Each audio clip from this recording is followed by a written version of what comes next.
अमेरिकी रक्षा विभाग पेंटागन ने चीन को लेकर एक रिपोर्ट जारी की है, जिसमें चीन के सैन्य मिशन और राष्ट्रपति शी जिनपिंग के नेतृत्व में बढ़ते प्रभाव से लेकर नए समय में शुरू की गई उसकी योजनाओं तक हर चीज के बारे में विस्तार से बताया गया है। इसमें ताइवान संकट, भारत चीन सीमा तनाव के साथ साथ पिछले साल पीपुल्स लिबरेशन आर्मी यानी पीएलए के अलग अलग अभ्यासों के पैटर्न पर डाटा भी दिया गया है। रिपोर्ट में बताया गया है कि चीन नहीं चाहता कि अमेरिका के साथ भारत के रिश्ते बेहतर हों, इसलिए वो भारत को रोकना चाहता है।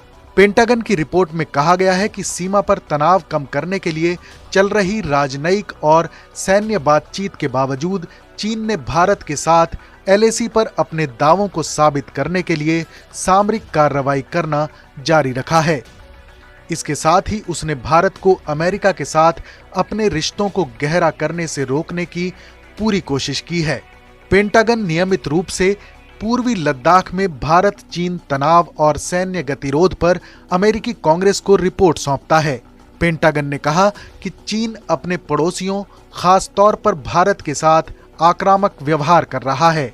अपने पड़ोसियों को डराने के लिए चीन ने तिब्बत और शिनजियांग में मौजूद सुरक्षा बलों को पश्चिमी चीन में भेज दिया ताकि उनकी सीमा पर तैनाती हो सके। पेंटागन ने यह भी पुष्टि की है कि साल 2020 में चीन ने एलएसी के पूर्वी क्षेत्र में चीनी तिब्बत स्वायत्त क्षेत्र और भारत के अरुणाचल प्रदेश राज्य के बीच विवादित इलाके में 100 घरों का गांव बसाया है।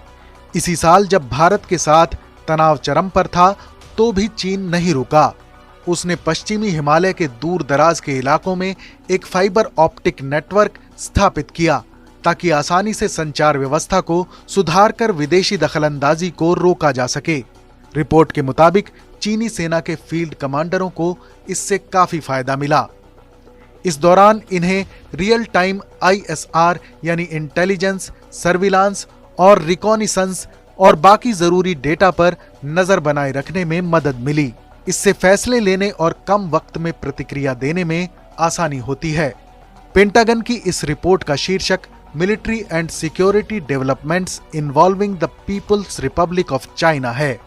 रिपोर्ट में बताया गया है कि इसी दौरान चीन के सरकारी मीडिया ने बीजिंग के दावों को जोर शोर से उठाया और भारत के दावों को अस्वीकार करना जारी रखा। चीनी मीडिया ने एलएसी के पास भारत के बुनियादी ढांचे के विकास को प्रभावित करने की कोशिश की। इस काम के लिए चीनी मीडिया तनाव बढ़ाने का आरोप भारत पर लगाता रहा। चीन ने अपने दावे वाली जमीन से सेना को पीछे हटाने से भी साफ इनकार कर दिया था। उसने शर्त रखी कि वो तब तक सेना को पीछे नहीं हटाएगा जब तक उसके दावे वाली जमीन से भारतीय सेना पीछे नहीं हट जाती और उस इलाके में बुनियादी ढांचे में सुधार के काम को रोका नहीं जाता।